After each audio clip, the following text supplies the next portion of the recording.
क्योंकि रोज कोई ना कोई कारण संसार में उत्पन्न होता रहता है और रोज मन दुखी होना चाहता है, लेकिन जब हमारे जीवन में सत्संग होता है तो हम मन को जीत लेते हैं। मन के अधीन नहीं होते हैं, मन को भगाना आ जाता है। सही बात है, मैं क्यों दुखी हो रहा हूँ?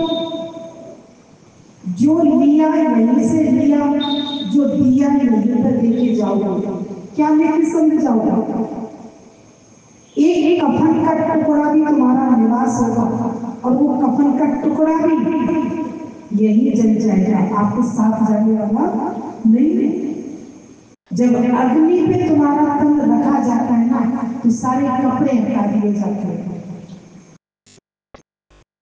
कैसे कफन जो ऊपर हम लोग उड़ाते हैं ना, एक दूसरा सब एक दूसरे की शॉल उड़ाते हैं, कोई साड़ी उड़ाते हैं, सब उठा के किसको दे दिए जाते हैं?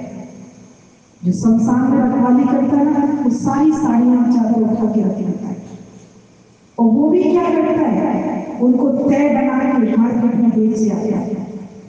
फिर कोई जाता है, फिर खरीद के फिर चला देता है। ये दुनिया का खेल चलता है। इतनी सारी साड़ियों का वो भी क्या करेगा? तो संसार में सब व्यर्थ में दुखी हो रहे हैं। जगत सपना है, कोई नहीं अपना है। जगत सपना है, कोई नहीं अपना है। इतनी सी बात समझने के लिए सत्संग जरूरी है। ये बात सत्संग के बिना समझ में नहीं आएगी, क्योंकि जब तक सुबह उठते हो ना, तो जगत सच दिखाई देता है, लेकिन सपना कब बन जाता है? जब तुम सो जाते हो। जब सो जाते हो तो जगत दिखाई देता है, दूसरी दुनिया में सैर कराते हो। लेकिन जैसे ही उठते हो, फिर झूठी दुनिया को पकड़ने लगते हो। बेटा मेरा, पति मेरा, पत्नी मेरी, घर मेरा, पैसा मेरा, भगवान इनमें से कुछ मेरे मत लेना। बड़ी मुश्किल से सवार के रखा है सब तेरा, पर तेरे लिए है, पर तेरा नहीं है। भगवान ने सब तुमको यूज करने के लिए दिया है, पर तुम्हारा अधिकार नहीं है किसी चीज पर। जमीन के कागज तुम्हारे पास रखे हैं, पर जमीन किसी के साथ जाती नहीं है। जाती है कि जमीन किसी के साथ? जिंदगी भर कागज अपनी तिजोरी में दुबका के रख लेते हो, लेकिन जब जाते हो तो जमीन का एक टुकड़ा भी संग नहीं ले जाता। और जिंदगी भर कितनी लड़ाई करते हो, जिंदगी भर कितना बुरा भला बन जाते हो। आज भी सुबह गुरु जी बोल रहे थे, बोले एक बार कहता है जंगल में राजकुमार चला गया। राजा का बच्चा था राजकुमार। राजकुमार शिकार करने चला गया। शिकार करते करते करते करते राजकुमार बहुत आगे निकल गया। जब निकल गया तो एक जंगल में, घने जंगल में राजकुमार पहुंच गया। अब पहुंचने के बाद राजकुमार ने सोचा, मैं कहाँ, मैं तो रास्ता भटक गया, अब कैसे काम क्या करूंगा?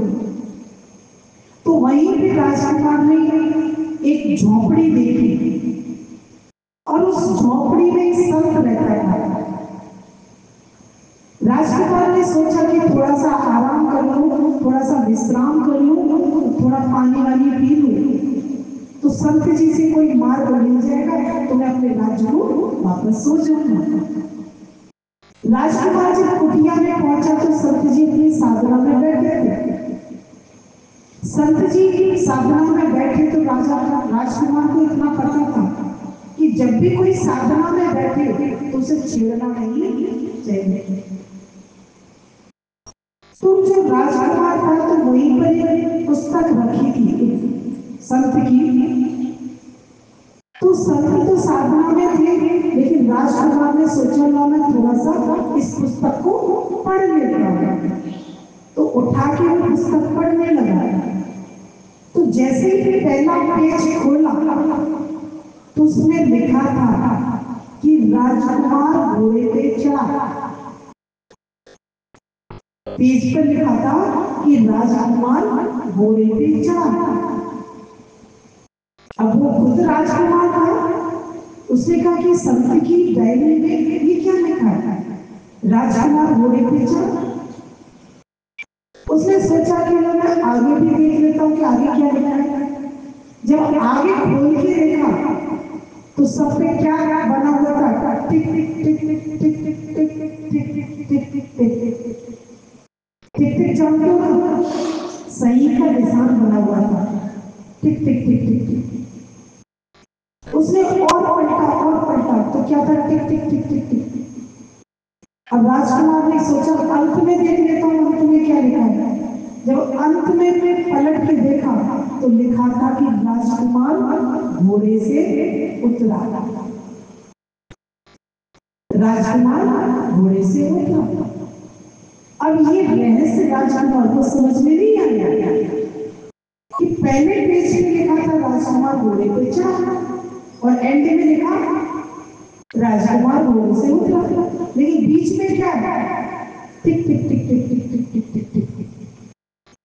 अब वो बैठ के संत जी का इंतजार करने लगा कि संत जी की आंख खुले तो मैं संत जी से कुछ पूछूंगा।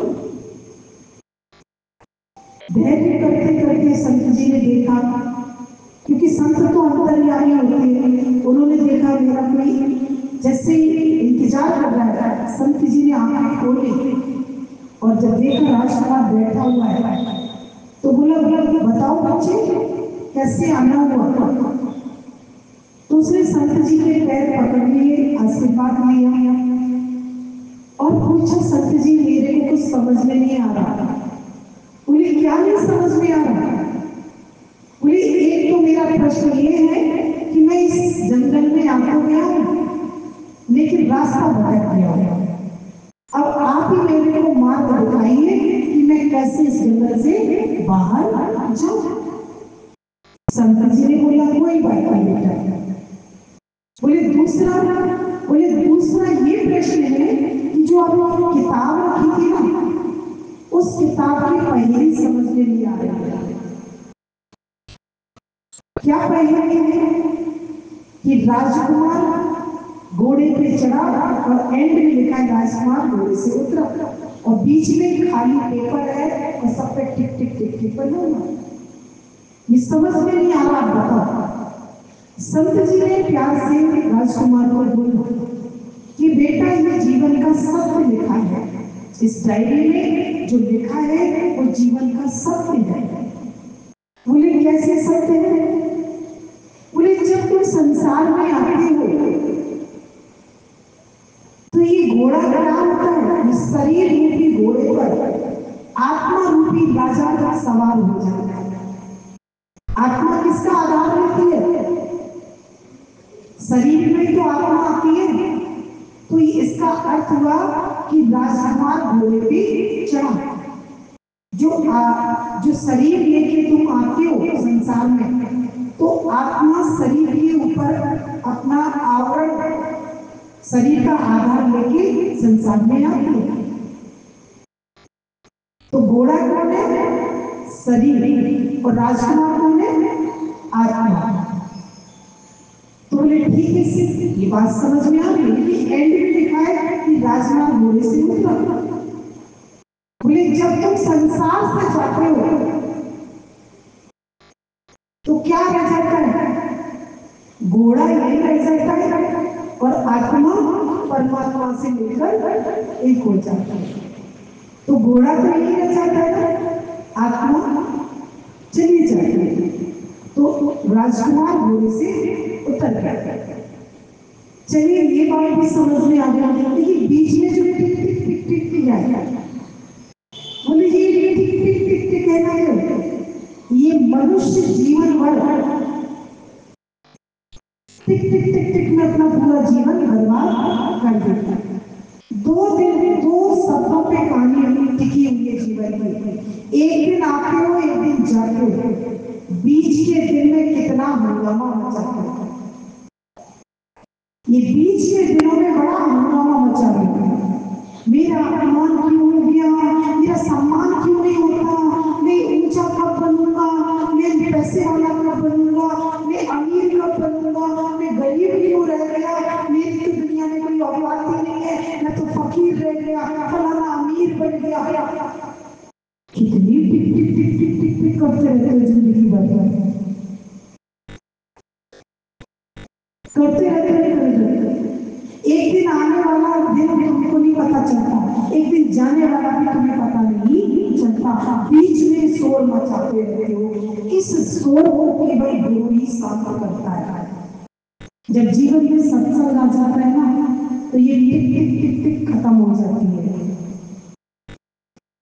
कोई टिक टिक करता है, कोई टिक टिक करता है, कोई पिट पिट करता है, कोई रोता ही रहता है, जीवन रोता रहता है, हाय पति बीमार है, बेटा सुनता नहीं है, बहू ऐसी आ गई है, बड़ी बेटियां जवान हो गई, सबकी रोग लगे पड़े हैं जीवन में। कोई भी बिरला ऐसे खुश होकर नहीं जीता कि कहते कि सब कुछ परमात्मा का है, मेरा कुछ नहीं है। जिसने जिसका है वो चिंता करेगा ना, तुम कहीं भी परेशान हो रहे, ना कुछ लाए थे ना कुछ ले जाओगे। ये 2 दिन की जिंदगी में कितना पसारा फैला लिया है, कितना पसारा फैल गया है। अभी सत्संग में आके सुकून शांति मिलती है, और जैसे सत्संग से डेली पार करोगे ना, सारा दुनिया का बोझा सर पे रख लोगे। आजकल बड़ा खेल चल गया है संसार में, और इसका सिद्धांत नहीं है कि जो टिक है ना, इसे सत्संग सुनते रहोगे, ज्ञान सुनते रहोगे, तो ये टिक टिक तुम्हारी खत्म हो जाएगी और शांति से जीवन का मजा लोगे। क्योंकि सत्य समझ में आ जाता है ना कुछ लाए थे ना कुछ ले जाएंगे। अमीर हो तो भी झूठा हो, और गरीब हो वो भी झूठा हो। सत्य तो कुछ भी नहीं है। सत्य क्या है? तू आत्मा है, ये सत्य है। शरीर सत्य नहीं है। सत्य क्या है? आत्मा। और आत्मा को कितने लोग संसार में जानते हैं? आत्मा को पता ही नहीं पता। आत्मा सुनते हैं लेकिन समझ में नहीं आती है। ये तो सत्संग में जब बैठते हैं ना, बैठते रोज सत्संग सुनते हैं, तब ये आत्मा का पता मिलता है कि आत्मा तो मेरे अंदर में एक बैठी हुई शक्ति का नाम है। जो अंदर में शक्ति बैठी है ना, उसी शक्ति का नाम क्या है? आत्मा। जब तुम चलते हो तो आत्मा के आधार पर चलते हो। जब तुम खाते हो तो आत्मा की शक्ति से खाते हो। जब तुम नाचते हो तो आत्मा की शक्ति से नाचते हो। जिस शरीर से आत्मा निकल जाती है वो शरीर तो कुछ नहीं कर पाता। बताओ, मुर्दा कुछ कर पाता है? मुर्दा तो कुछ नहीं कर पाता, हिल भी नहीं पाता, तो क्या करेगा? तो सब कुछ पसारा किसका है? आत्मा का। तो आत्मा को पहचानो। आत्मा सो परमात्मा, परमात्मा सो आत्मा। इस संसार में कुछ भी सत्य नहीं है। इस संसार को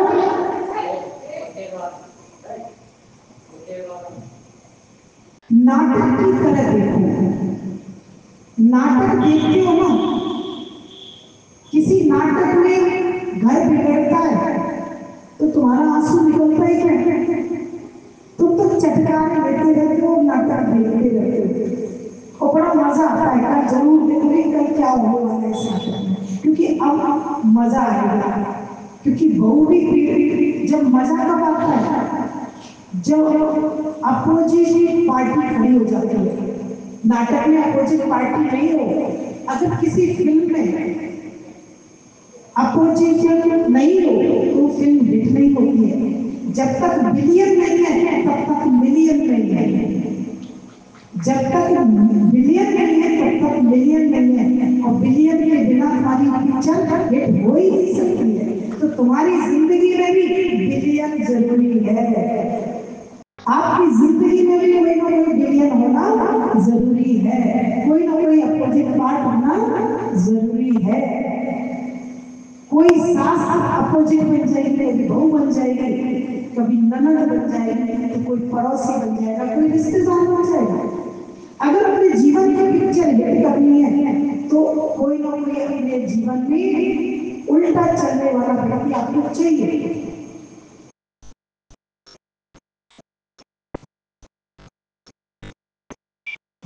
अभी उल्टे से घबराओ नहीं, लेकिन ये शक्ति सत्संग से मिलेगी। ये बात जितनी हम कह रहे हैं ना, क्यों उल्टा व्यक्ति जीवन में जरूरी है, लेकिन उल्टा व्यक्ति किसी को पसंद नहीं आता। आता है क्या? तुम्हारा पड़ोसी सुबह उठकर तुम्हें गालियां दे, पसंद नहीं आता। आपस में घर घर में आजकल लड़ाइयां करनी पड़ी है। घर घर में बच्चे माँ बाप का कहना नहीं मान रहे हैं। घर घर में 4 लोग हैं, लेकिन 4 लोग एक दूसरे से मिलना पसंद नहीं करते हैं। मिलते तब तक है जब तक अपना परिवार स्वयं का होता है ना, तब तक थोड़ा प्रेम मिलता है।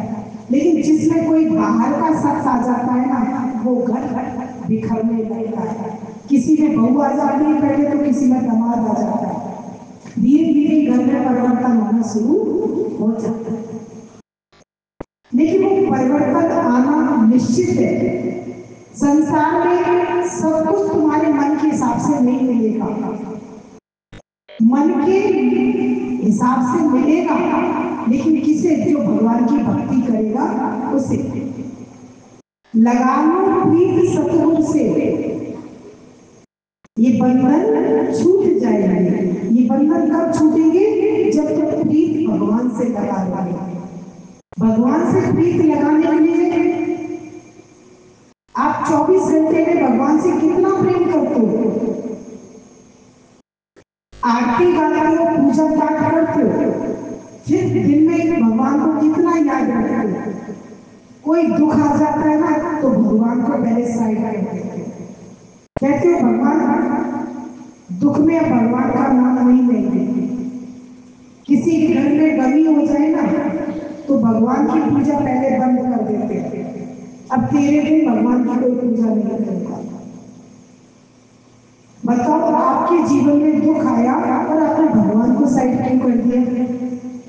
आपके घर में कोई बच्चा जन्म लेता है तो आपके घर में पूजा बंद हो जाती है। लेकिन सत्संग कभी बंद नहीं होता। लेकिन जिसके जीवन में सत्संग जैसा एक परिवार होगा, चाहे आपके घर में गमी हो, चाहे आपके घर में शादी हो, चाहे आपके घर में कोई जन्म लेके आता है, सत्संग बराबर बराबर चलता रहता है। क्योंकि सत्संग में किसी भी बाहर का कोई कर्म का दिखावा नहीं है। सत्संग सिर्फ अंदर के मन का होता है। तो मन खुश, मन अगर हमारा खुश है, सत्संग में मन की पढ़ाई होती है। एक तन शुद्धि होती है, एक मन शुद्धि होती है। मन शुद्धि कहाँ होती है? सत्संग में। और तन शुद्धि कहाँ होती है? स्नान के बाद। लेकिन तन शुद्धि होने के बाद आपका मन कंट्रोल में नहीं होता। लेकिन मन शुद्ध हो जाता है तो तुम्हारा जीवन कंट्रोल में हो जाता है। अभी आप सत्संग जैसे जैसे सुनते जाओगे, सत्संग नित्य का सुनोगे, रोज रोज का सत्संग आप सुनोगे, तो आपके घर परिवार में लड़ाइयां खत्म हो जाएंगी। आपके मन में जो चिंता फिक्र आती है ना, जो तुम्हें दुखी करती है, वो भी धीरे धीरे खत्म होती चली जाएगी। क्योंकि समझ में आ जाएगा ना क्या कि राजकुमार घोड़े पे चढ़ा और राजकुमार घोड़े से उतरा। बीच के टिक टिक में मैं क्यों परेशान हो जाऊं? क्योंकि सत्य पता चल जाए ना। तो ये सत्संग हमें क्या समझाता है? सत्य बताता है। आत्मा आपको दिखाई नहीं देगी, लेकिन है सब संसार में आत्मा का ही बसा। बोले आज अगर हम लोग सत्संग सुनते हैं तो मधुरता से हर रिश्ता निभाना भी आ जाता है। अभी हम देखते हैं हर व्यक्ति रिश्ता कैसे निभाता है? स्वार्थ के बल पे रिश्ता निभाता है। जिससे तुम्हारा स्वार्थ पूरा होगा ना, उस व्यक्ति को आप पकड़ लोगे, और जिससे तुम्हारे स्वार्थ पूरा नहीं होगा ना, उस व्यक्ति की आप बुराई करना शुरू कर देते हो। लेकिन जब सत्संग समझ में आ जाएगा तो ना काऊ से दोस्ती और ना काऊ से बैर। कबीरा खड़ा बाजार में सबकी मांगे खैर। बोले ये सत्संग से समानता आ जाती है। ना हम किसी से दोस्ती करते हैं, ना हम किसी से लड़ाई करते हैं। हम सबके लिए प्रेम रखते हैं। कोई मेरे लिए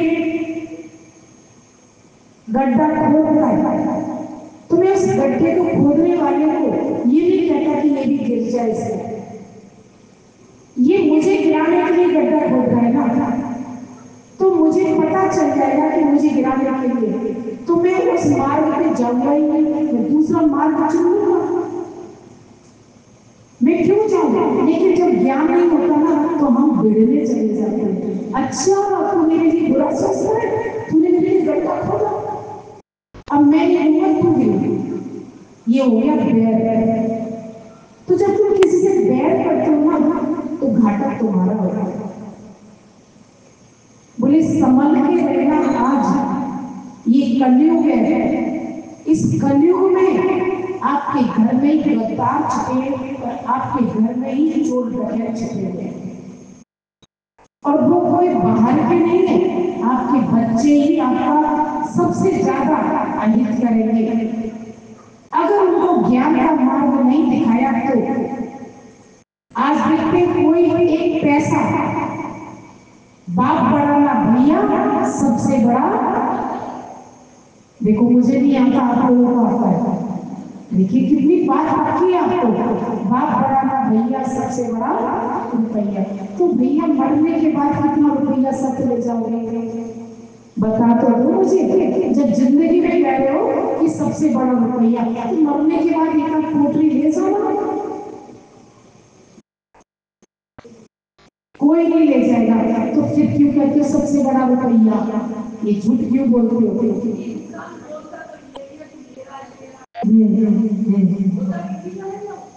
देखिए इंसान कहता है ना, लेकिन सत्संग कहता है कि मैं क्या कहता है। यहाँ हर इंसान, अभी बात भगवान बता रहे थे कि द्रौपदी पे जब कष्ट आया तो पांचों पति सामने बैठे थे, और द्रौपदी ने क्या किया? पूरा प्रयत्न किया अपनी लाज बचाने के लिए। पहले अपने साड़ी को अपने दांतों से दबाया, फिर पतियों से गुहार लगाई, फिर अपने बड़े जनों से गुहार लगाई, लेकिन उससे पहले अपना बल लगाया। लेकिन जब बल नहीं काम आया तब प्रभु को पुकारा। तो ये द्रौपदी ने गलती कर। आज तुम भी संसार में क्या करते हो? बेटा जिंदगी काट देगा, पति जिंदगी काट देगा, पैसा जिंदगी काट देगा। अरे साफ कह दो कि जिसका साथी है भगवान, क्या बिगाड़े आदमी की तूफान। आप सबसे बाद में भगवान को पुकारते हो। हम कहते हैं पहले भगवान को पुकार लो, मत किसी दुनिया की बनाई हुई चीजों को बड़ा बनाओ। पहले तो उन्हीं को बड़ा बनाते हो। हम कहेंगे आ जाओ सत्संग में, क्या देखना दीदी ना, हमारे पति मना करते सत्संग में मत जाना। क्यों भैया पति सत्संग की मना करते हैं? तो पति सत्संग की मना क्यों करते हैं? कोई रीजन होगा, या तो तुम ज्यादा बोलती होंगी, या तो तुम मार्केट जाते होंगे, बड़ी सजधज के जाते होंगे, पति को खतरा लगता है कि गई निकल नहीं जाए हाथ से, गई सत्संग के बहाने और पहुंच गई हो, तो पति लोग बड़े डरे होंगे आज के समय में, इसलिए वो सत्संग जाने से मना करते हैं। तो कोई ना कोई तो कारण होता ना। तो घर में बातें इतनी करते, इतनी बातें करते हो, पति लोग सोचते हैं कि घर में इतना बोलती तो बाहर कितना बोलेंगे, इसलिए भगवान तो कहीं मत जा, तो घर में ही बंद रहे। पहले कर्म अच्छा करो। अगर आप सत्संग जाना भी चाहते हो तो सत्संग जाने के कुछ लक्ष्य अपने अंदर में पैदा करने होंगे। सादगी में रहो, कम बोलो और मीठा बोलो, और स्वार्थ से किसी से रिश्ता मत निभाइए। जब आप पति से भी स्वार्थ होते हो तो बड़ा मीठा बोलते हो, ऐसे सुनते हो ना, पति समझ जाता है आज इतनी मीठी आवाज क्यों आ रही है, कोई ना कोई काम अरदास लगानी होगी। तो मीठा मतलब से हर जगह हर व्यक्ति आपसे डरता है, क्योंकि स्वार्थ भरी दुनिया में कोई सच्चा प्यार करने वाला नहीं मिलता। ये तो एक सत्संग में गुरु है जो तुमसे निस्वार्थ प्रेम करता है। तुम बीमार पड़ते गुरु कहता है कि सत्संग सुन लो तुम निरोगी हो जाओगे, क्योंकि सबसे ज्यादा बीमारी आपके मन की है।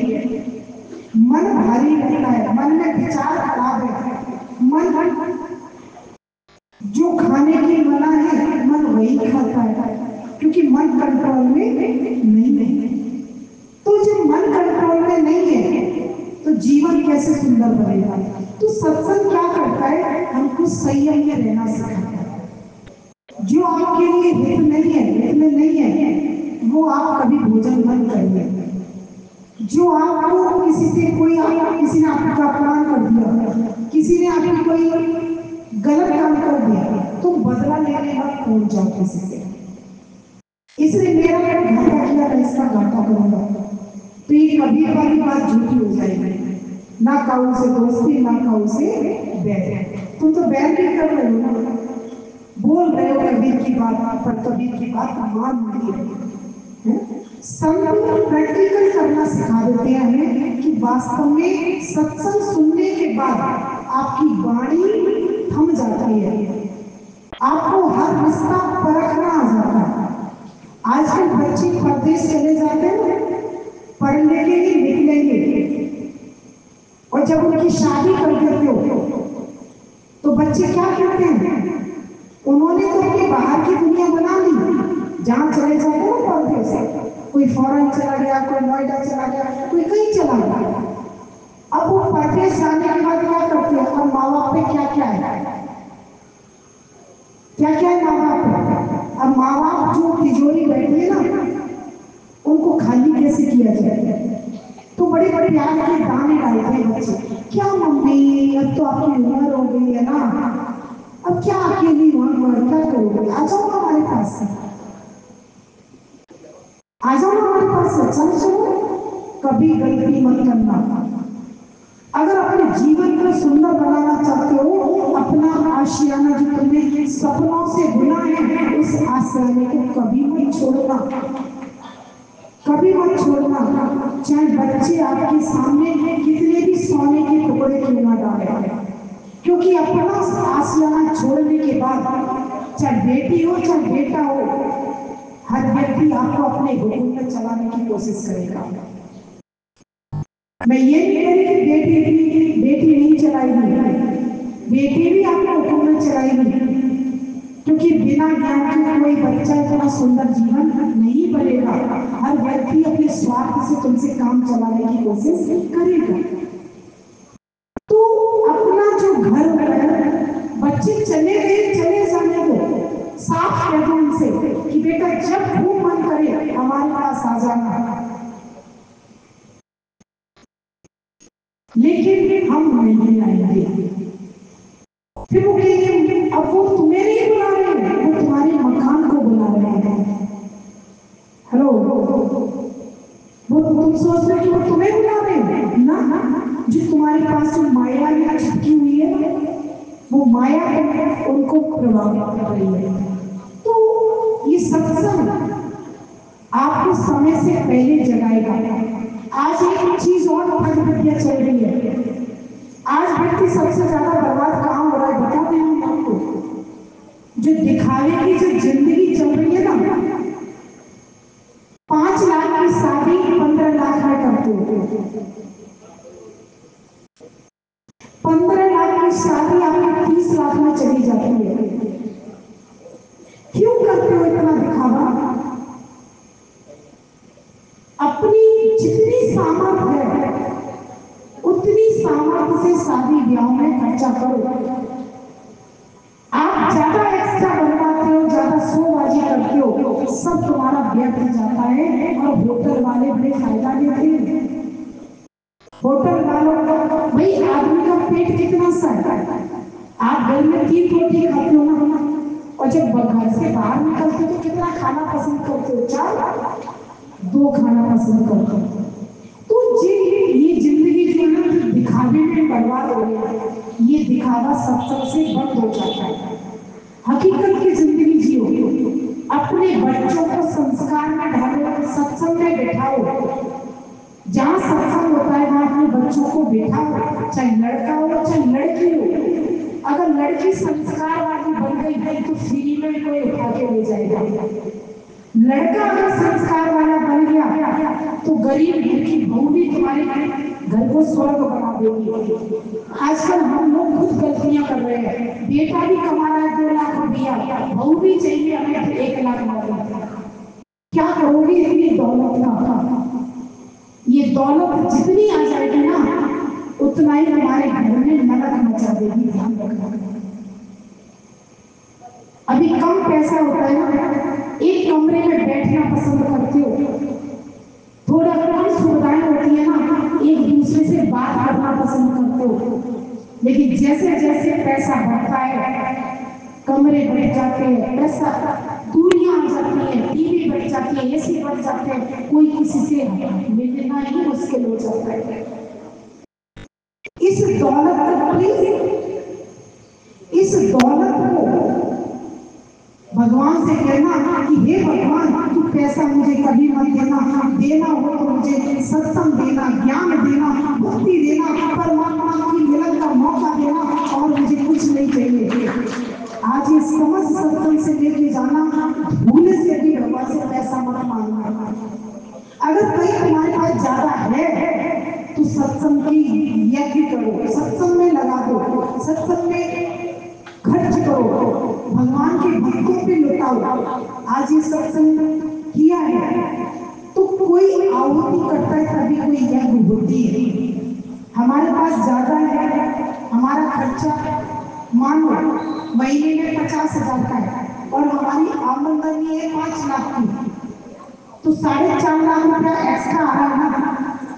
अब आदमी जो एक्स्ट्रा पैसा आ रहा है उसका अगर कोई सिस्टम नहीं बनाओगे तो माया तुम्हारे सिस्टम को खराब कर देगी। बच्चे अभिमानी बन जाएंगे, बच्चे फालतू फिजूल खर्चा करना सीख जाएंगे।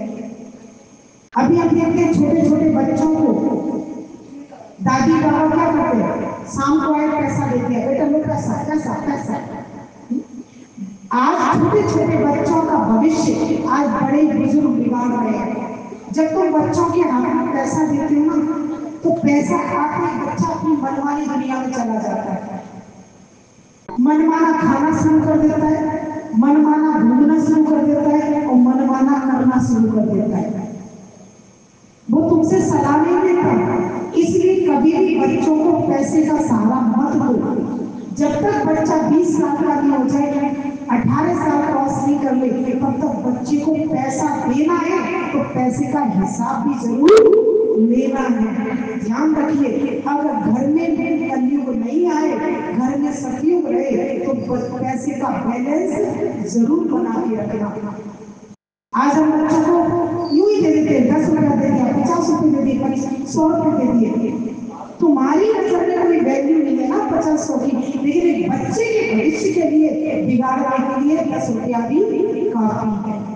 क्योंकि जब बच्चा 10 रुपये रोज लेके बाजार की विषैली वस्तुओं को खाएगा, चीजों को खाएगा, तो उसका स्वास्थ्य बिगड़ जाएगा। क्योंकि बच्चे मनमाना भोजन कहाँ करते हैं, घर में नहीं करते, बाजार में जाके करते हैं। और बाजार में क्या बिक रहा है, साफ जहर बिक रहा है। बाजार में कोई खाने की चीजें नहीं बिक रही है, सब जहर बिक रहा है।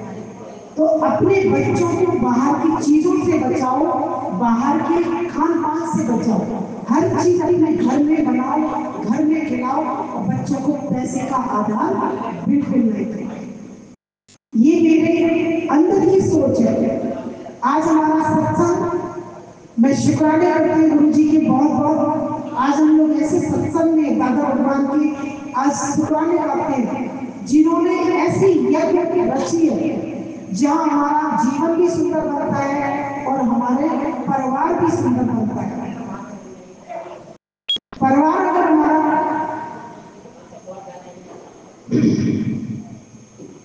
प्लीज चंचलता नहीं रखिए, आपस में कोई बात ना करिए।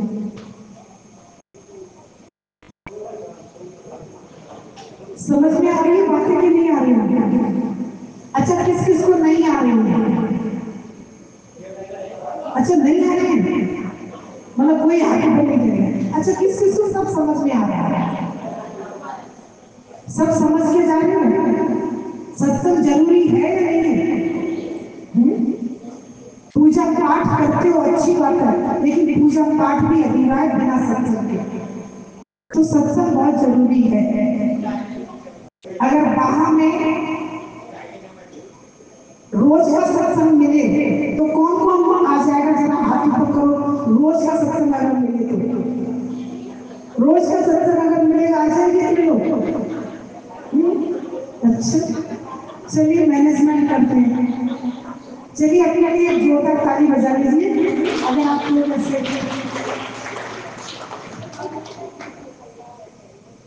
अच्छा लग रहा है मुझे। और कुछ काम की बातें संग लेके जाना और उसी अमल में जरूर लाना है ना। अभी सुना, यही छोड़ के मत जाना, संग लेके जाना। चलिए,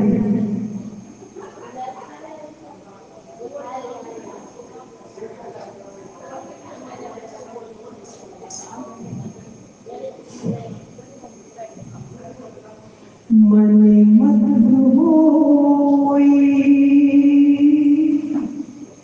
गुरु मत तारी, तू चलना मेरे अभी।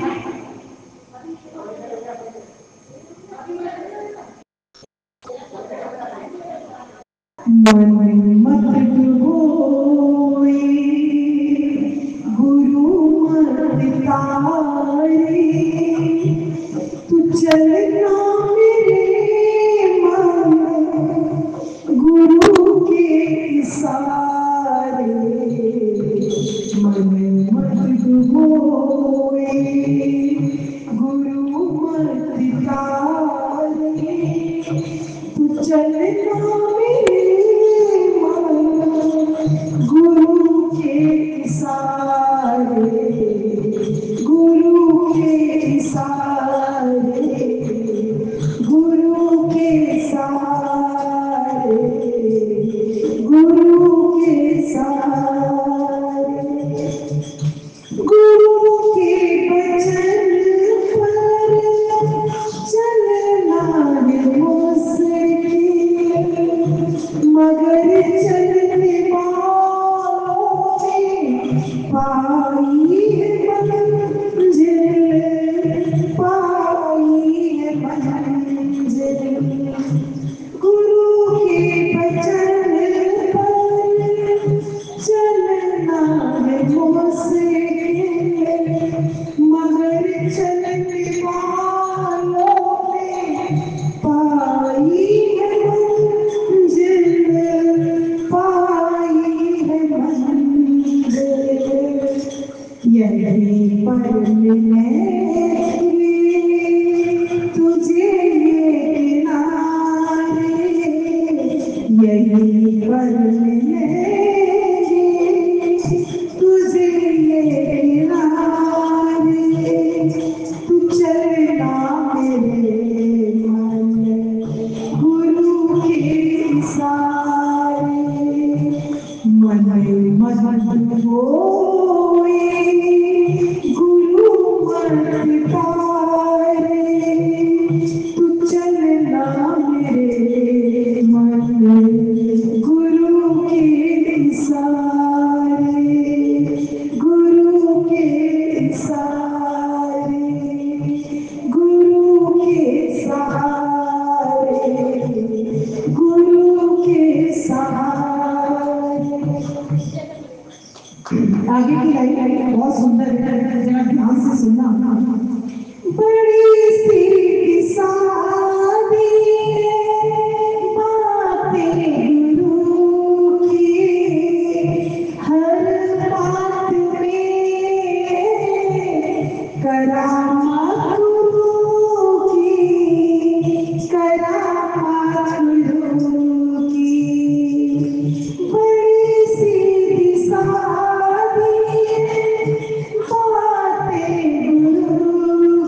आगे और भी अच्छी लाइन है। जहाँ मन की मानी वही धोखा खाया,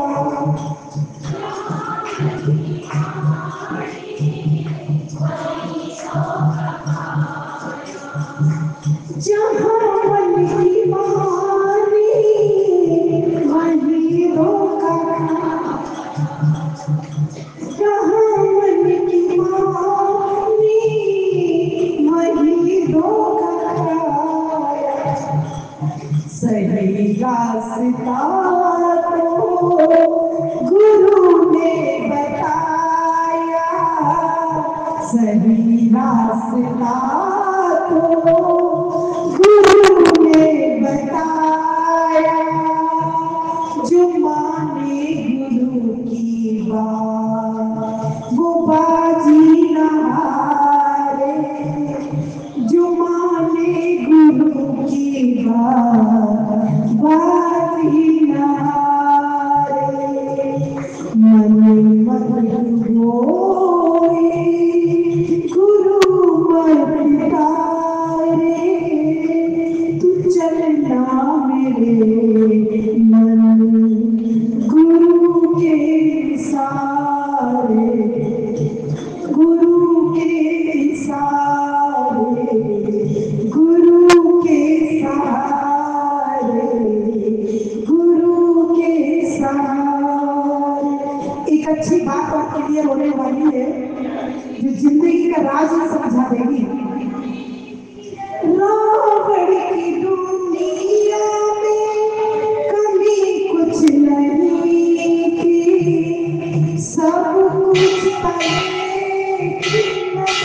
गुरु मत नहीं थी, गुरु मत नहीं थी, मेरा सतगुरु तो भाग्य सवारे, मेरा सतगुरु तो भाग्य सवारे, तू चलना मेरे मन में गुरु के सहारे, गुरु के सहारे, मन मत डुबोए गुरु मत तारे, तू चलना मेरे मन गुरु के सहारे, गुरु के सहारे, गुरु के सहारे।